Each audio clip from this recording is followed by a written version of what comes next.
I mean, you prepare yourself. Let's see. I'm not invested at all.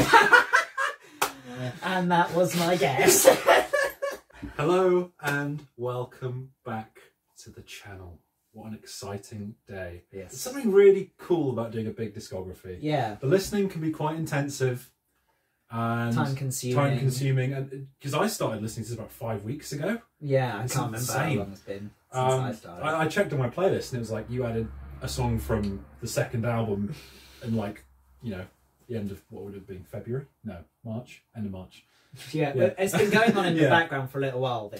Yeah, that's the point.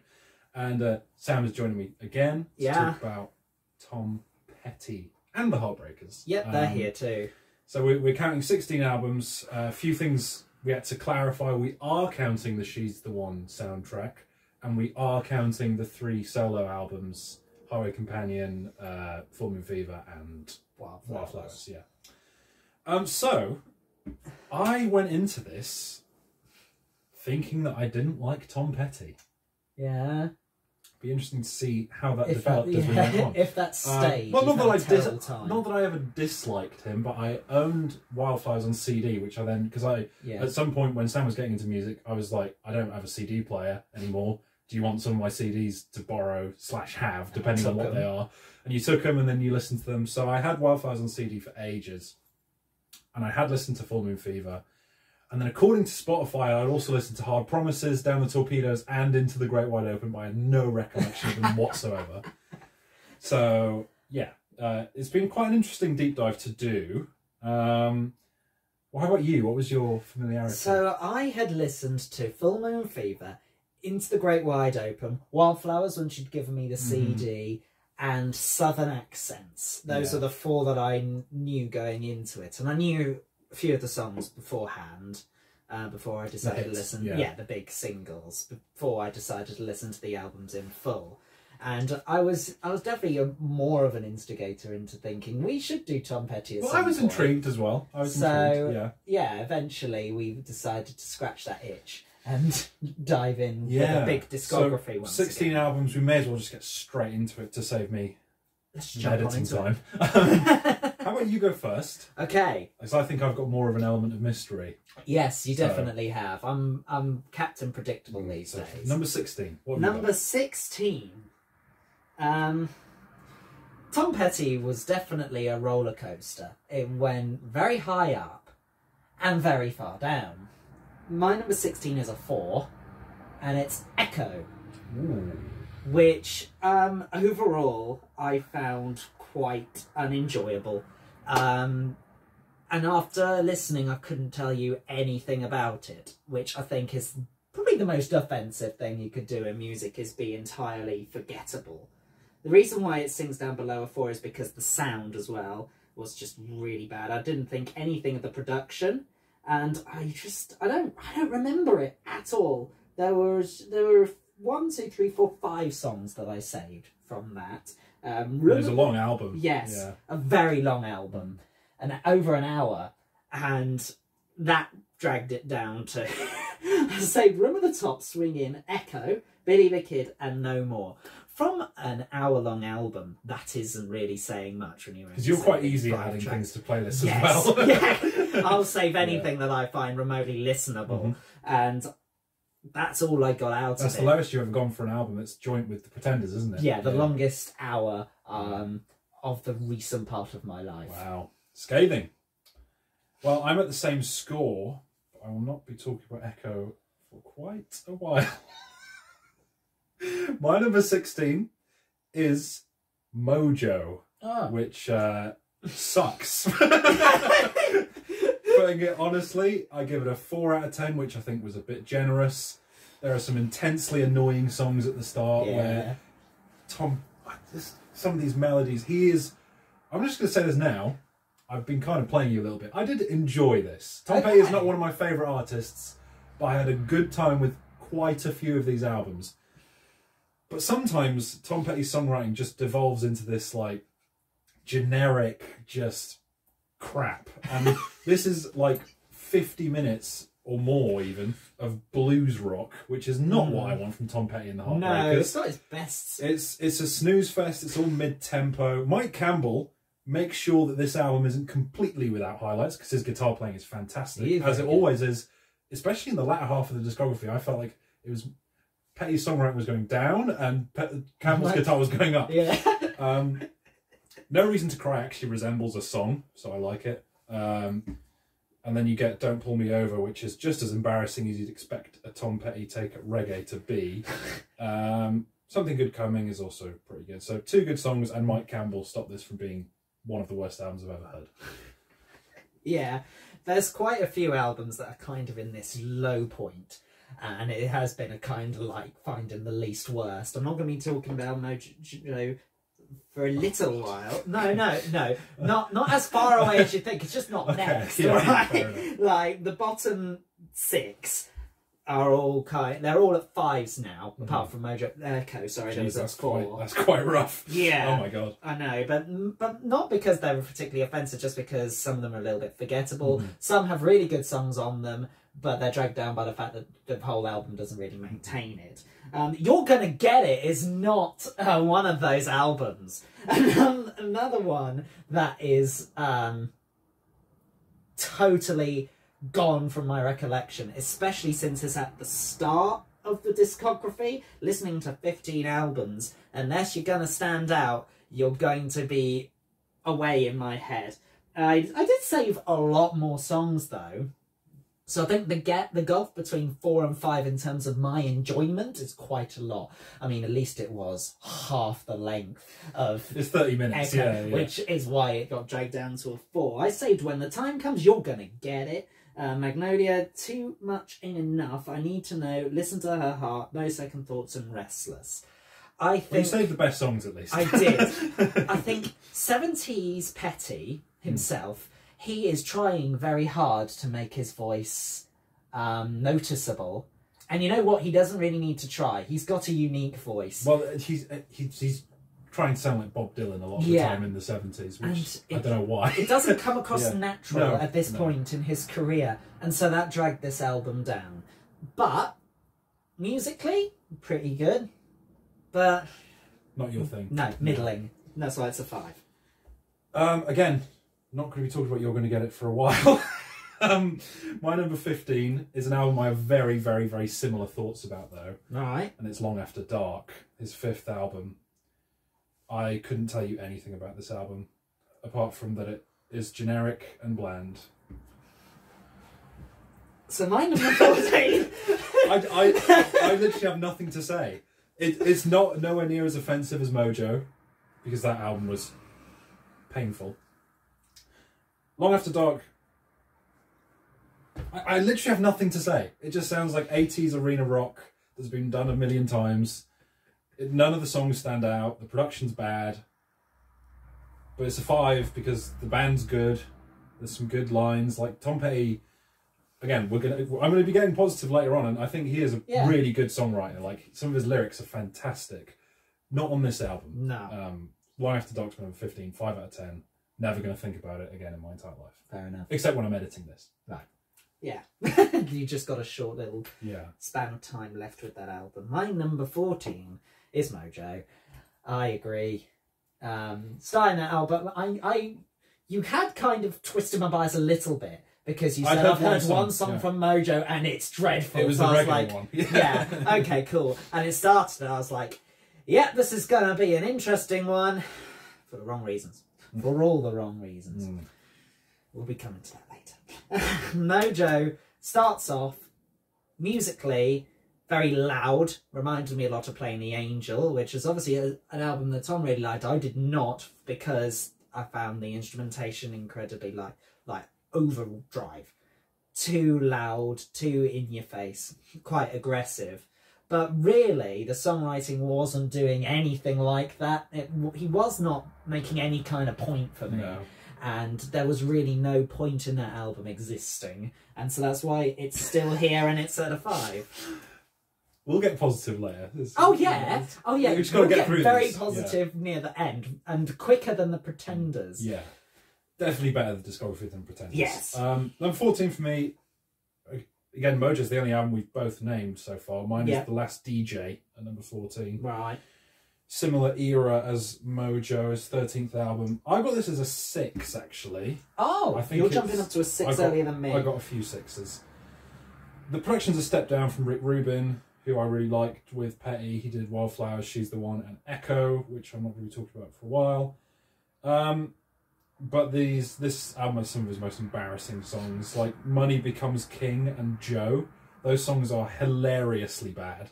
Like, oh my god. The lyrics on those songs were written by Tom Petty, who is an excellent lyricist, and they are just abysmal. But what brings it up is the second half is a lot better. Even though I don't like the sound much, there are some good songs like Blue Sunday and You and Me. It's not his best, but it's nowhere near as bad as I had feared after the first 4 tracks or so. So yeah, it gets a 6. It's fine. I'm never going to listen to it again, but I wouldn't be like, I don't know. There's some good songs on it. There's in there. Yeah. My number 13 is Hypnotic Eye. Okay. Yeah. Still at a 5. Yeah. Average. Yeah. But played out Tom Petty relatively well, which is why it kind of climbs up a little bit. It's definitely better than Mojo. From like being down at the bottom. It's like that last song especially, knowing it's the last one, it did feel kind of complete. Apart from that track, indeed, it was just average. I'm not offended by it. I didn't save a lot from it. I saved 5. It just kind of washed over me. And then the last track came off. It's like, oh, this is the last track from Tom Petty and the Heartbreakers. And actually, it's a pretty good song. Mm-hmm. And so that saved the album. And got it higher than a couple of other ones that I thought were a little bit bland. My number 13. Yeah, that's what we're on. Yep.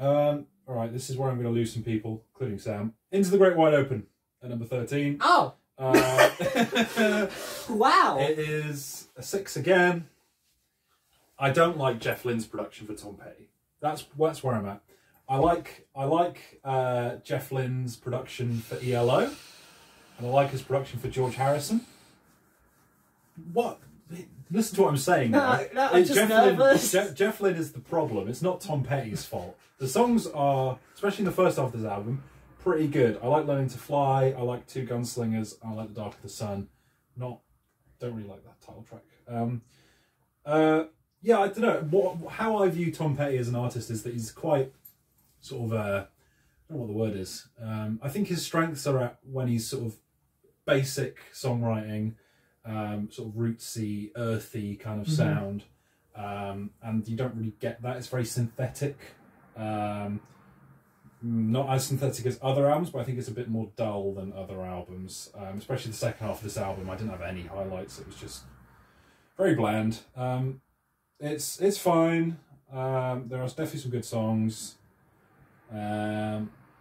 It's probably, yeah, it's definitely quite a bit better than my bottom 3, but at the same time, I'm not going to listen to it again. He definitely does front load albums, though. I do share that sentiment. So, Into the Great Wide Open is my number 13. I know that's kind of an album that some people have near the top and some people have near the bottom, and I don't know, Jeff Lynne, not the best fit for Petty, in my opinion. Okay, so you've lost like half the audience with this, but you did that one.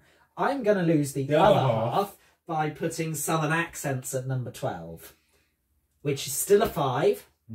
Again, some aggressive sounds, but much better songwriting. Like, I'm not going to take that away. It's very uniquely Floridian. There's a lot of like, it's very, I feel that it's very personal. It is, yeah.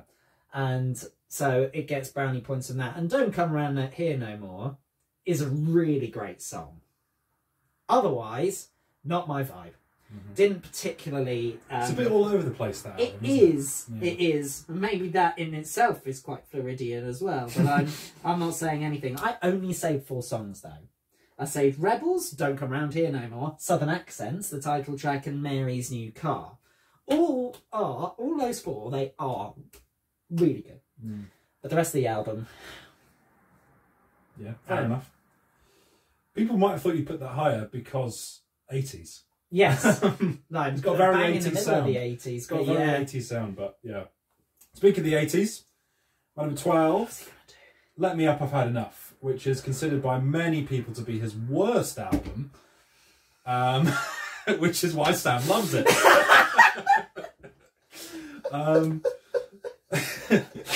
But I'm here to... This is actually, even though I knew you were going to put it much higher, this is my calling all stations moment where I'm like, it's not that bad. I've put it above Into the Great Wide Open because it's a better album. Deal with it. And it has two excellent songs in Jammin' Me, I really love that one, the opening track, and the mandolin driven It'll All Work Out, which is just gorgeous. Love it. The production is intensely 80s and synthetic. I don't think it's his most inspired songwriting, but it's good fun. You know, it's fine to have on. It's not totally my thing, and I figured you probably guessed that would be the case. I've got it as a 6, but it is my last 6. Wow, you are ascending the scale a lot quicker than me. I am still at a 5. Oh shit! Wow. Yeah, and it's not my last 5 either. My number 11 is She's the One. Okay. Songs and music from the motion picture, or whichever order the words come in. Yeah, it's all right. It's a film soundtrack. It sounds like a film soundtrack. It does not inspire me to watch the film. I have definitely come across soundtracks that have made me want to watch the film, leading example being Drive. But this has, again, not really stuck in my memory. It did just very feel soft like... and gentle, isn't it? Yeah, you can definitely see it working into the framework of a film. I'm not really sure I needed to listen to it. I don't think I've really gained or lost anything out of listening to that. That's interesting. It's just sort of there. Well, I disagree. Well... Which you guessed. I just... Yeah. Yes, I did think you were going to have this quite high. And the further on we're going, the more I'm realising our lists are far more drastically different than I thought they were going to be. And I thought they were going to be quite different to begin with. Yeah, they are quite different. Yes. My number 11 is an album you have mentioned, though. Right, okay. It's Hypnotic Eye, his final album. I've got this as a 7 out of 10. I think it's pretty good. I think this...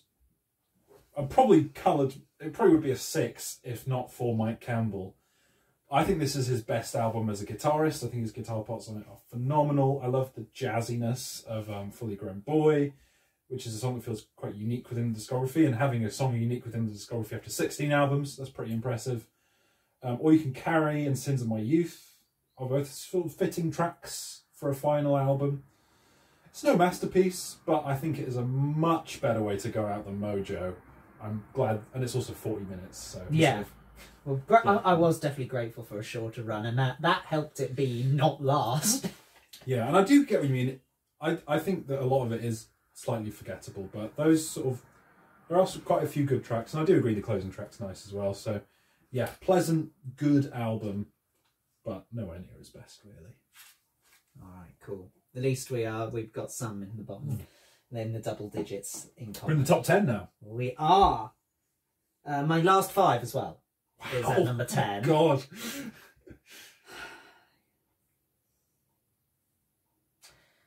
It's the debut.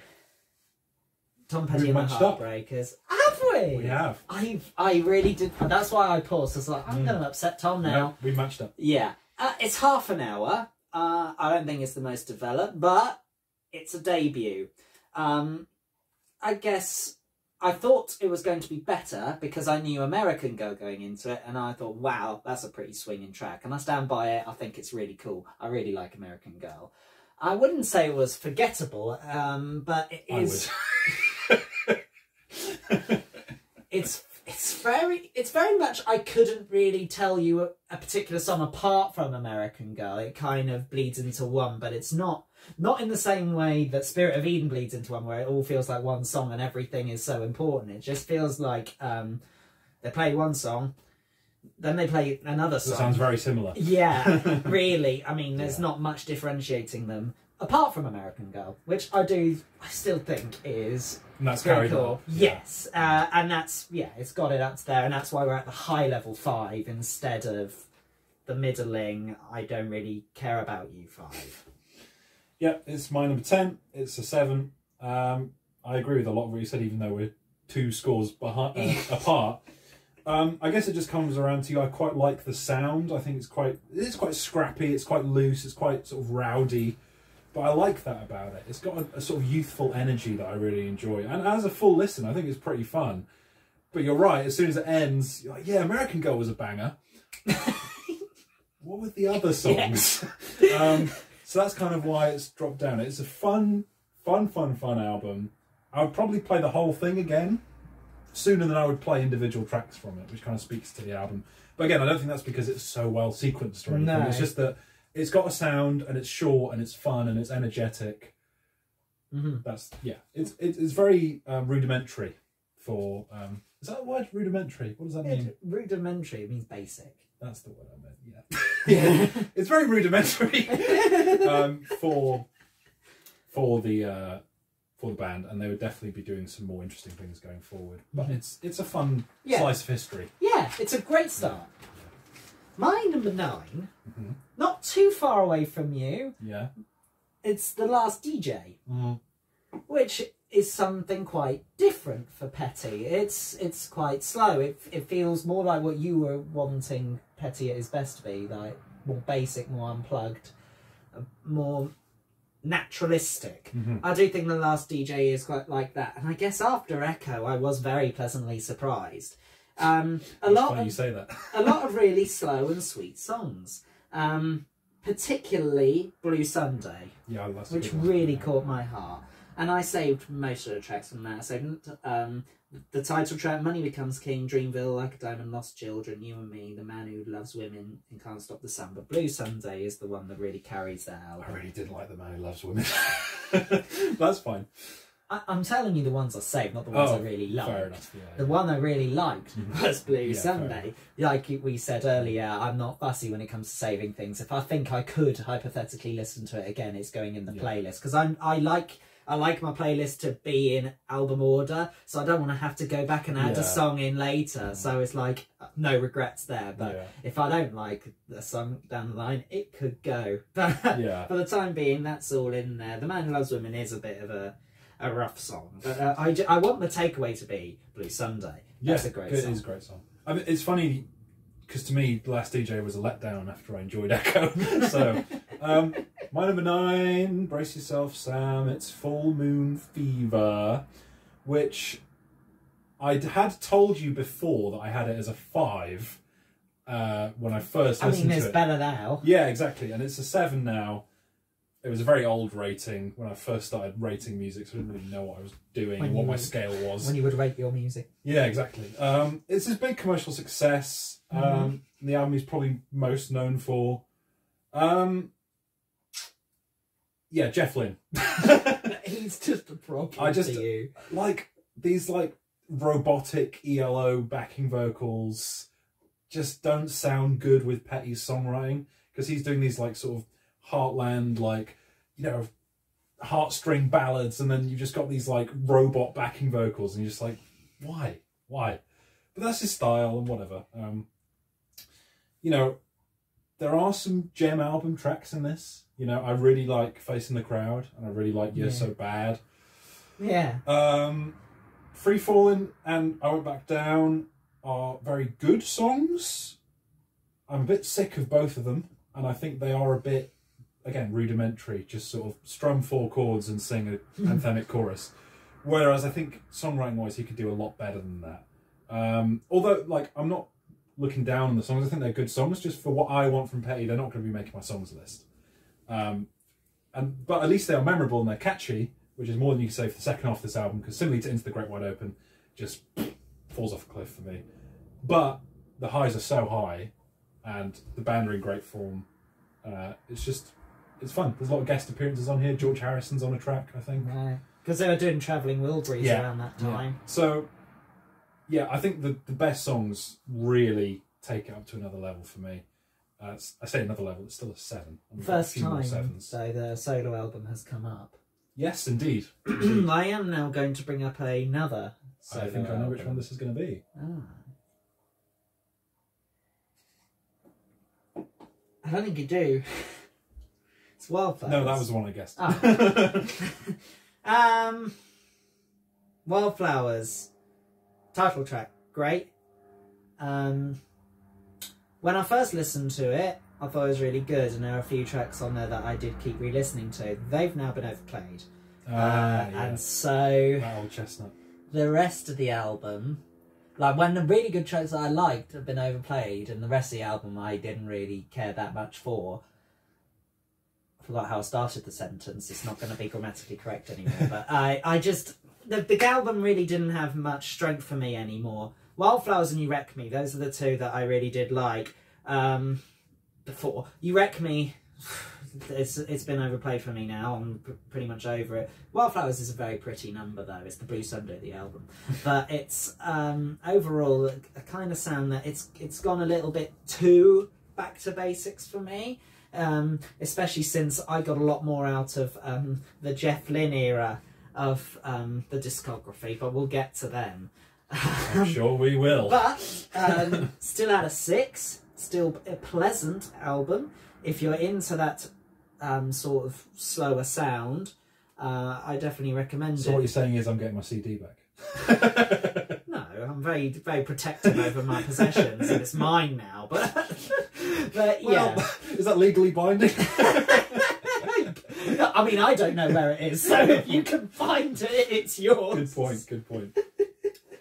So that was your number 8. Yeah. Still at a 6. Still at a 6. Damn, that's...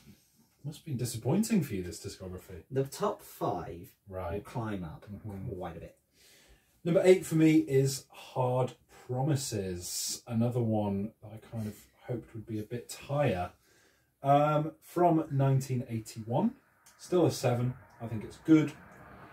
It opens with 2 of his most beloved songs, The Waiting and A Woman in Love. I like the former about 100 times more than the latter.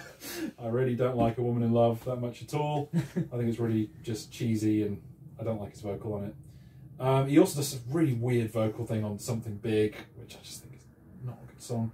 But then again, it's sort of the opposite of Full Moon Fever, where the first half you get The Waiting, and I'm like, hell yeah, this is a banger.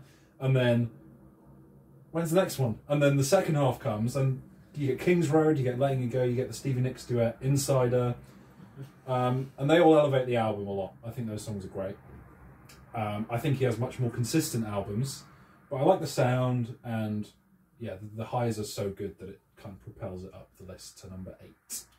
Are we still at a 7? Still at a 7. Right. Talking of 7s, my number 7, still at a 6, just to confuse you, is Long After Dark. That was way down for me. Yeah, I know, you found it very forgettable, and I get that. The complaints are valid. I think the reason why it's higher for me is because you're soy 80s boy. Yeah. So it's going to go down a little bit better for me. That the sound, albeit a relatively mundane one, is still one that I'm going to get something out of. And I did think that there were 2 tracks in particular that I actually found not forgettable and pretty good, and that's Finding Out and Straight Into Darkness. But I also saved A One Story Town, Deliver Me, Change of Heart, Finding Out. We Stand a Chance. Clearly I didn't remember that one very well, given that I bounced over the words. The Same Old You and A Wasted Life. It's alright, it's still at a 6, but I enjoyed the sound and the vibe a lot more than you. Hands up who's surprised. No. My number 7, finally talking about Echo, his 12th album, which is still a 7. And it's my last 7. Okay. And again, I mentioned Rick Rubin's my favourite producer for Petty. This is just a difference between you and me. I prefer that more acoustic, stripped back sound. It's definitely a product of the CD era, and I would like it a lot more if it wasn't an hour long. But I think there are some really underrated tracks in here. You actually saved the ones that I'm going to mention. Room at the Top, Accused of Love, and the title track, I think are all fantastic. Stand above the rest massively. The rest is still pretty good for the most part. There's no songs like on The Last DJ where he's trying to sing about the music industry and Joe, whoever the hell Joe is. My name's Joe, I'm the CEO. Fuck that song. Jesus Christ. Anyway, it's quite close to an 8, and it would definitely be an 8 if you cut 2 or 3 songs. I like the sound. It was his divorce album, so it's very dreary. All right. but I kind of like it when he gets a bit more introspective. So yeah, Echo's my number 7. Okay. No fear of it being top 5, don't worry. I mean, I'm not that bothered by it. It's not like you were recording on stages. I don't think we're that worried about it. No. My number 6, still at a 6, my last 6. Then we'll start popping up. My number 6. Still at a 6, jeez.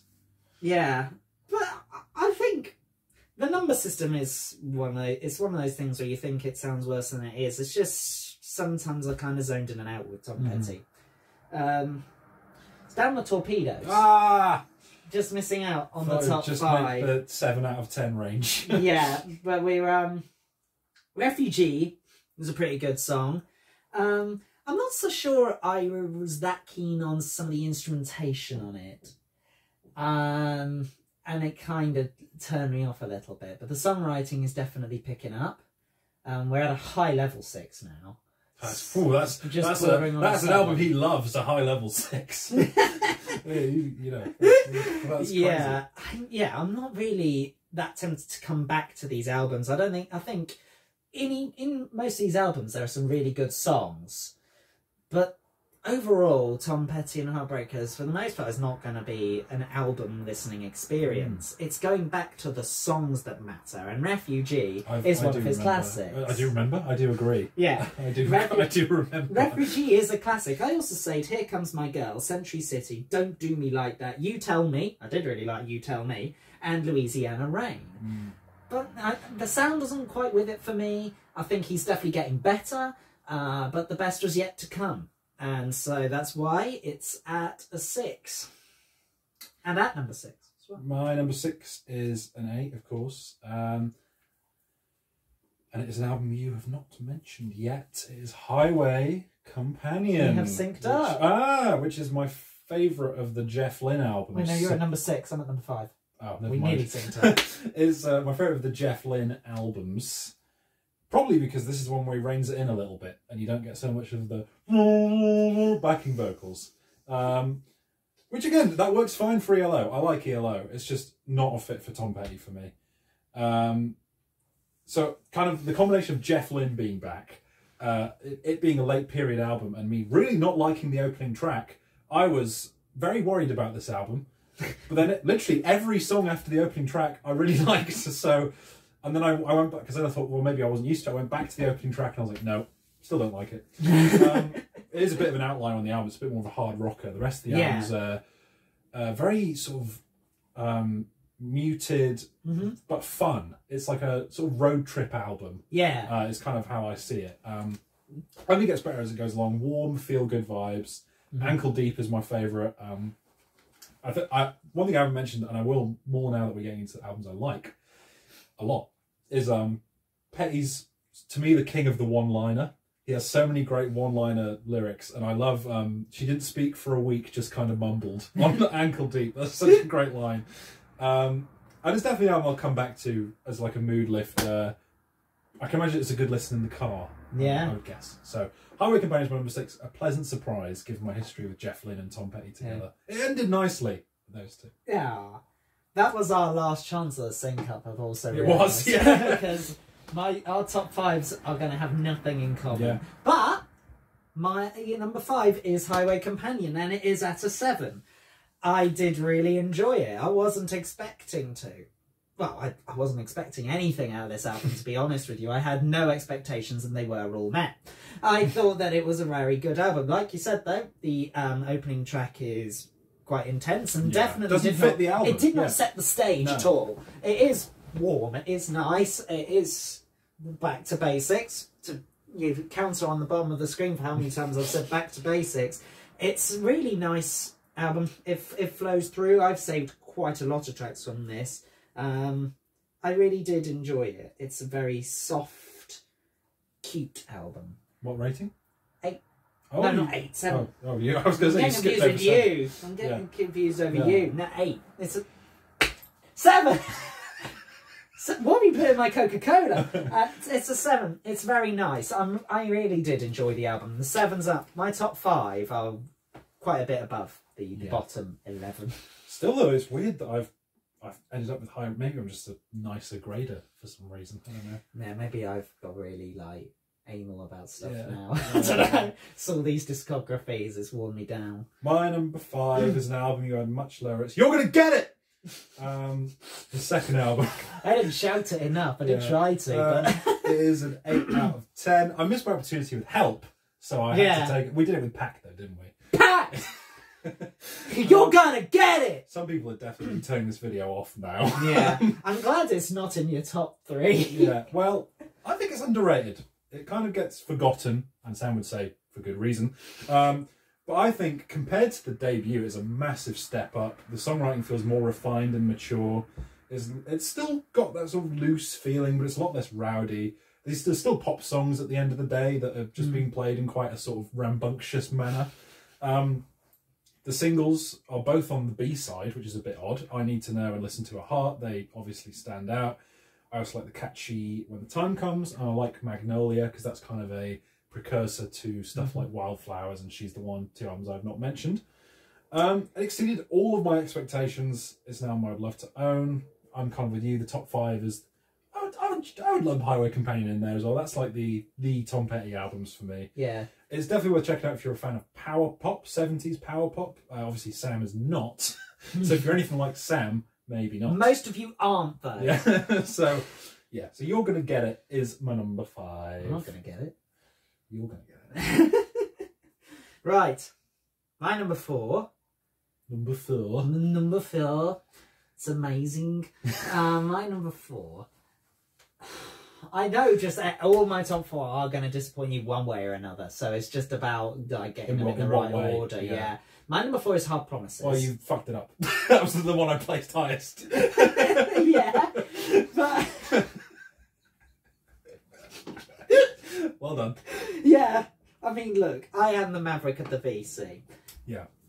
Great album. Last 7. It's a lot of fun. I did enjoy The Waiting. I did also enjoy Woman in Love, but most people do. But I am with you. It's climbed down the list for me over on replay. I definitely liked it a lot more first listening to it than I do now. But it's still fun. I like Night Watchman, Something Big, King's Road, Thing About You, Insider with Stevie Nicks, and The Criminal Kind. Overall, I thought that this is just when the guitar is getting started. I think it's a lot of fun and also very creative. So I really did enjoy the album, and this is like at this point it was the best I'd heard. In my opinion. As a 7, that's depressing. As a 7. Well, the thing is that the ranking changed over time as I found stuff that I enjoyed more. Yeah. The 80s. Yeah. Everybody. Yeah. So my number 4, we're probably going to get into some shit that neither of us have this in the top 3. My number 4 is Damn the Torpedoes. Yeah, we definitely are. Which it was kind of, you know, with Genesis, everyone's like, oh, Tom's going to have Selling England at number 1 because it was in the 70s and everyone thinks it's the best one. So that's kind of what Damn the Torpedoes is. And I don't think it's his best album. Of course I don't. This is my number 4. It's an 8. I'm just going to say it now. I'm all 8s till the end. I don't think Tom Petty has any albums that are excellent, but he has a lot of albums that are very good, enjoyable. Right, okay. So you started much lower, and I've sort of reached 7 out of 10 at number 11. Yeah, you peaked. And then just sort of slowly trickled up. And what I will say about this is that the singles are amazing. Refugee is fantastic. Yeah. Even The Losers is great. Love Don't Do Me Like That. All very catchy, very memorable songs. Here Comes My Girl's all right. I don't really like the spoken word verses that much. I like the chorus though. And then the rest of the album, it's not that it's bad.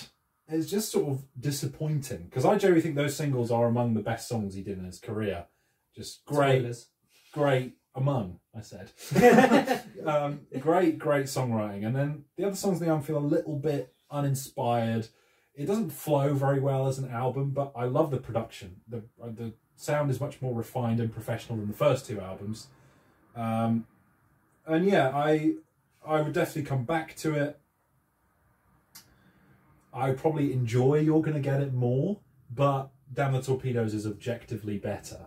So, you know, according to me. And that's what music is all about, is objectivity. It's subjectively, objectively better. So yeah, in your opinion, doesn't quite make the medal position. No. Right. My bronze medal is definitely interesting because I didn't realise there was any sort of critique out there about. People hate this album. Yeah, you know what it is, don't you? Let Me Up, I've had enough. If you ever thought that Sam was going to go against type, then you've been proven wrong with this discography. I agree with you, though. I think it's overhated. I'll give you that. I didn't know it was hated. Yeah. I just thought it was forgotten because it came immediately before Full Moon Fever and Into the Great Wide Open. So I was just like, oh, this is just one of those albums. I thought it was great. I had so much fun listening to it. Especially, it just went really daft at the start of All Mixed Up. Where just like, do it without the singing on this, or just the hand clapping. And then I think it must have been Tom, he goes, the singing was good. And then it just breaks out into this song about him being all mixed up about you. I had a lot of fun. I really did enjoy Runaway Trains. The Damage You've Done, it'll all work out. All Mixed Up. And I saved quite a few more as well as that, but that was all just contributing to the general sound. Mm-hmm. I thought it was great fun. Like you said, very 80s. Compliment at this end of the sofa. I had a lot of detriment fun. At this. Exactly. This is the scale of yeah. 80s-ness. Like down there is like where you think 80s is awful, and up Well, here, no. and up here is when you're going to listen to Let Me Up brackets I've Had Enough. Somebody has to. So you may well be the one. You know, it's the cross I'll die on, I guess. It's a good album. It's an 8. I would go back. Well, funny you call me an 80s hater, because in bronze I have probably his second most aggressively 80s album behind Let Me Up, I've Had Enough, Southern Accents. This is a strange album. Yep. It is a strange album. And I think it's that strangeness that I was kind of gravitated towards, because it is so all over the place. Because you get Rebels, which is so Bruce Springsteen. Yeah, it is. I like Rebels. Is a great song. I love the 1 foot in the grave and 1 foot on the pedal. That's a great line.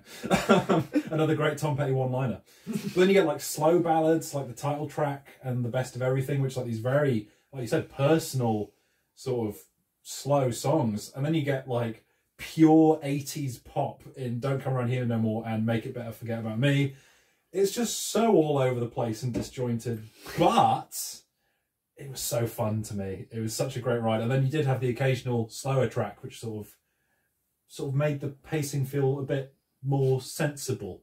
That was, you know, we had a bit of a, we were talking about with Some Great Reward with Somebody and Master and Servant, that transition. Yeah. Fucking Southern Accents and Don't Come Around Here No More straight, like next to each other. Doesn't make any sense to put them together on an album. The fact that those two songs are on the same album is confusing enough. But the first time Sam showed me Don't Come Around Here No More, I wasn't that big on it, but I've come around on it. I do like it a lot now. Originally, this was meant to be a concept album about his past and him, you know, the idea of calling it Southern Accents and it being about living in the South. And he kind of scrapped it and then just put some pop songs on it, which is why it sounds like so weird, because there are these like Rebels and Southern Accents feel like they're maybe the best of everything as well, feel like they're part of that initial concept. And then you have Don't Come Around Here No More and you're just like, what? But I just like almost all the songs, so that sometimes that matters more than flow. So Southern Accents is my number 3 at an 8 out of 10 again. Yes, of course. My top 2, the Silver and Gold, they are at 9s. I really did love these albums, and putting them in an order did kind of sting, because I've had a lot of time with these albums. It's rare for me in a deep dive to have listened to albums quite a few times already, but I have with these two. Ultimately, I decided to put at my silver medal Full Moon Fever. Ooh. Yeah. You've disappointed me again. I know. Let me explain the problem with these two albums, first of all. The last 3 songs on both are garbage. Garbage? Wow, garbage, that's a strong word. Yeah. Won't go back to those ever again. If I ever own them, I will not be playing those final three songs on both, coincidentally. It's like remainder to kind of make it the best album. Until those 3 songs, though, I think both these...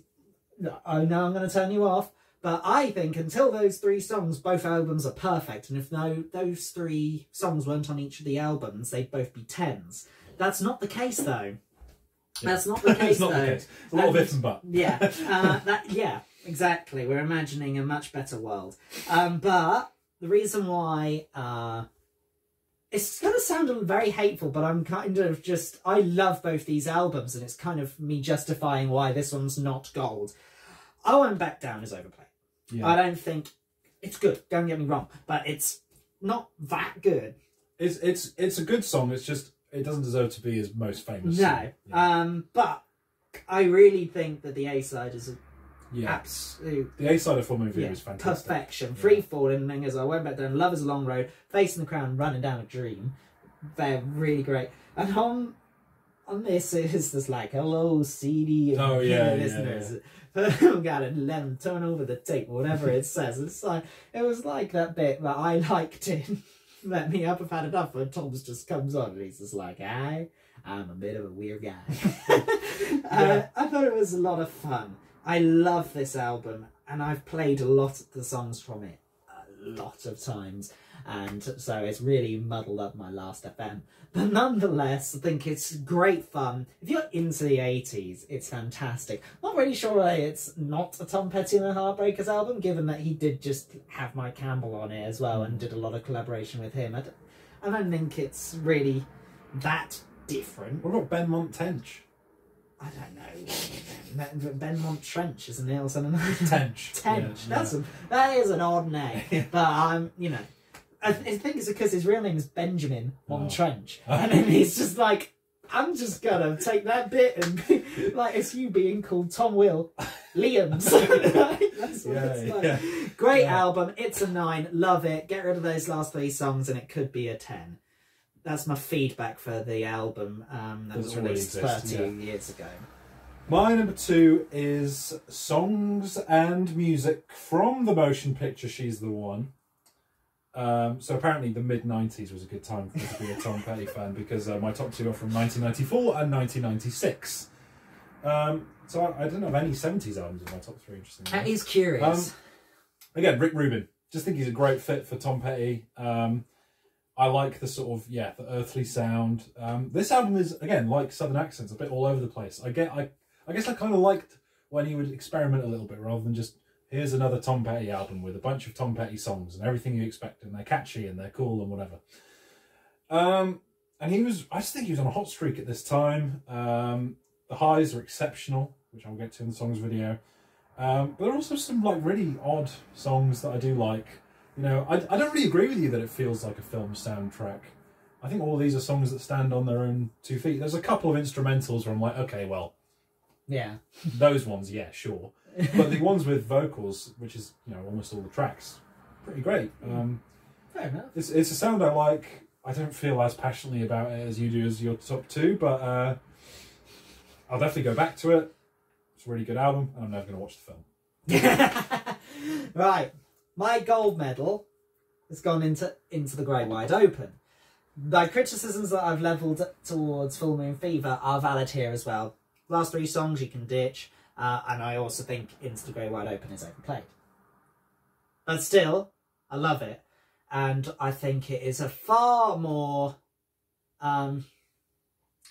there's a lot more confidence in the sound than I think of Full Moon Fever, and I think Full Moon Fever is very... appealing to a broad audience, where Into the Great Wide Open it's a bit more Jeff Lynne, isn't it? I wonder why it was my number 13. I wonder.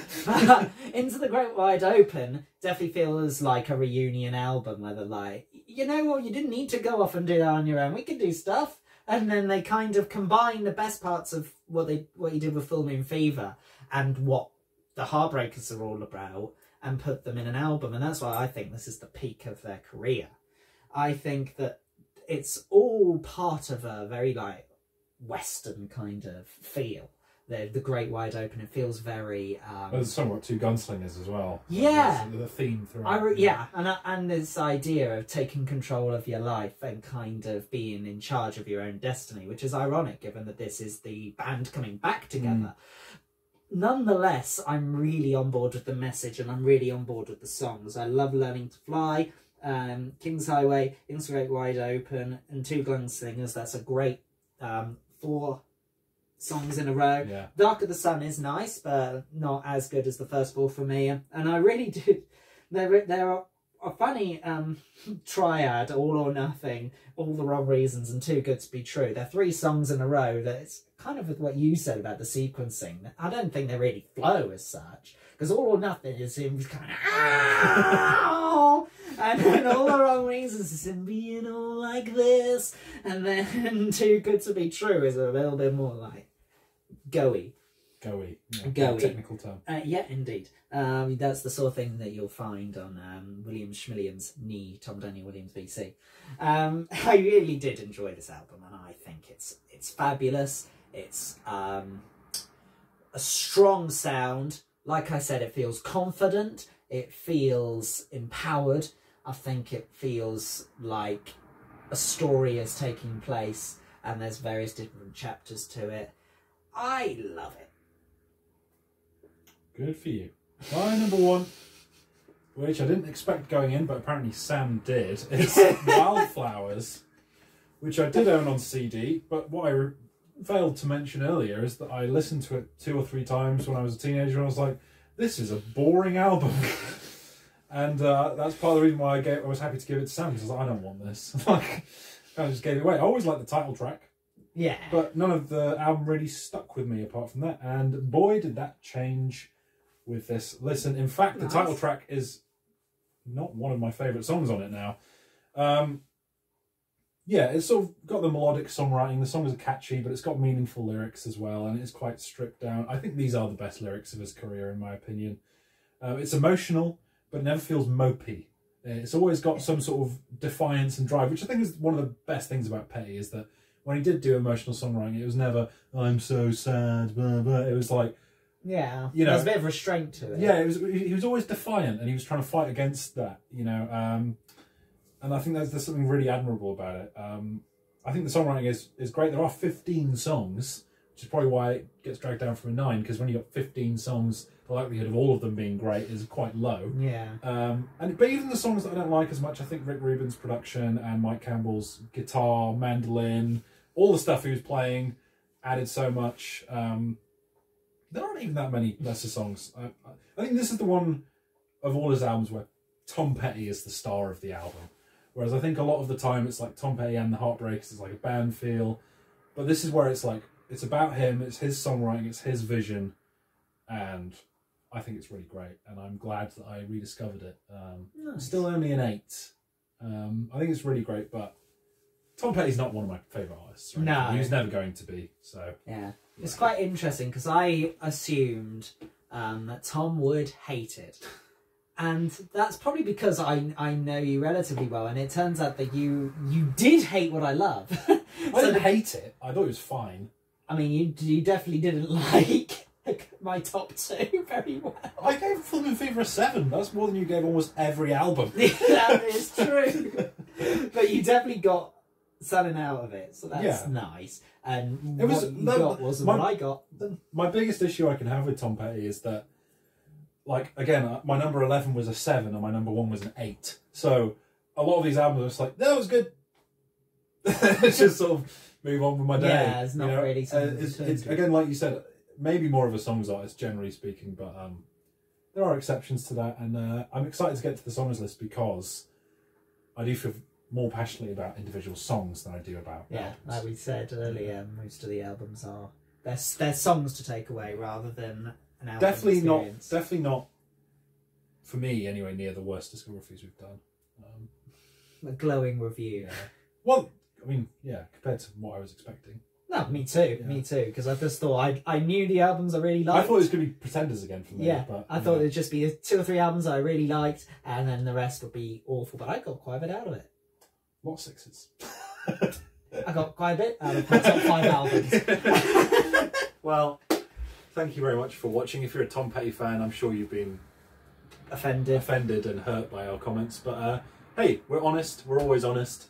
That's all we can be. Yeah. And I think we both definitely got something out of it, which we almost always do, apart from the Pretenders. That's going to be a continuing thing every episode. We're just going to say, well, at least it was better than the Pretenders. So if you haven't subscribed, please do. Press like on the video. Recently hit 200 subs. 208 as of recording. Very nice. We have got the favourite albums and songs of the year series going on with Chris and Vanessa. Anatomy of a Classic going on. The Bob Dylan deep dive. Quickfire deep dive. Videos with Sam. Videos with Ryan. Lots and lots and lots of stuff coming on the channel. So make sure you subscribe so you don't miss it. So thank you very much for watching. Catch the songs video soon. And we will catch you soon.